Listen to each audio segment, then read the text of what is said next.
STD 6 એટલે કે ધોરણ 6 બીજો ચેપ્ટર આદિમાનવની સ્થાયી જીવનની સફર। નકશામાં જોઈ શકો છો કે મેહરગઢ પાકિસ્તાનમાં આવેલું છે, લાગણજ ગુજરાતમાં આવેલું છે, બુરઝોમ ગુફરાલ એવું કંઈ નામ છે જે જમ્મુ કાશ્મીરમાં આવેલું છે। યુપીની અંદર કોલ્ડી હવા એક નામ યાદ રાખવાનું, મહાકાઢા આ બી નામ યાદ રાખવાનું। જ્યારે ચિરાંદ બિહારમાં આવેલું છે, આ મોસ્ટ આઈએમપી નામ છે।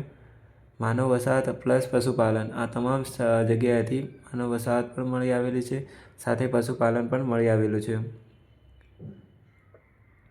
મેહરગઢ પ્લસ ઇમામગામ એટલે કે આ બંને સ્થળોએથી ઘર અને ખેતીવાડી બંનેની માહિતી જોવા મળે છે। ઇમામ ગામ જે મહારાષ્ટ્રમાં આવેલું છે, ઇનામ ગામ જે મહારાષ્ટ્રમાં આવેલું છે, આ યાદ રાખવાનું। જવ પ્લસ બાજરી એટલે કે જવ અને બાજરી જેવા ધાન્યોને ઉગાડતા હતા મેહરગઢ અને ઇમામ ગામમાં। પ્રાચીન સમયનું પ્રાચીન નામ ઘરો લંબચોરસ હતા, એટલે કે મેહરગઢના જે ઘરો હતા તે લંબચોરસ હતા।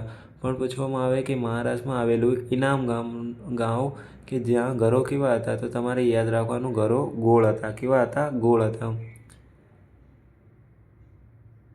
બાકી મેહરગઢનું એક વાત બીજી યાદ રાખવાની કે મૃત્યુ પામનારને માન સન્માનથી દફનાવવામાં આવતા હતા। મનુષ્ય સાથે બકરીને દફનાવવામાં પુરાવા પણ મળી આવેલા છે।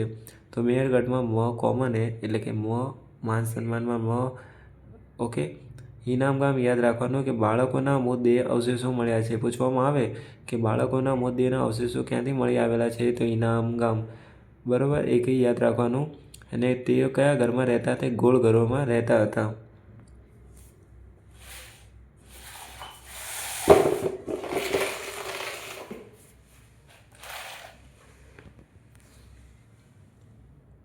આદિમાનવ જીવન કેવું હતું? ભટકતું હતું? તો એ બધાને યાદ જ હશે। આદિમાનવો શિકાર કરવા માટે કયા સાધનોનો ઉપયોગ કરતા ન હતા? બંદૂક તો ન જ હતી તે સમયની અંદર। ભીમબેટકા ક્યાં આવેલું છે? MP ની અંદર નકશામાં તમે જોઈ શકો છો।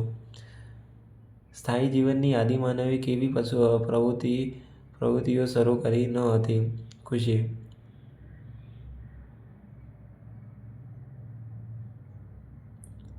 પશુપાલન, અનાજ સંગ્રહ કે ઉદ્યોગ? તો આનો જવાબ આવશે ઉદ્યોગ આવશે, કારણ કે તેમણે ઉદ્યોગોની શરૂઆત નથી કરી। ટૂંકમાં ઉત્તર આપો। સ્થાયી જીવન માટેની જરૂરિયાતો શા માટે ઊભી થઈ? આ તમામ તમારે જવાબ આપવાના રહેશે।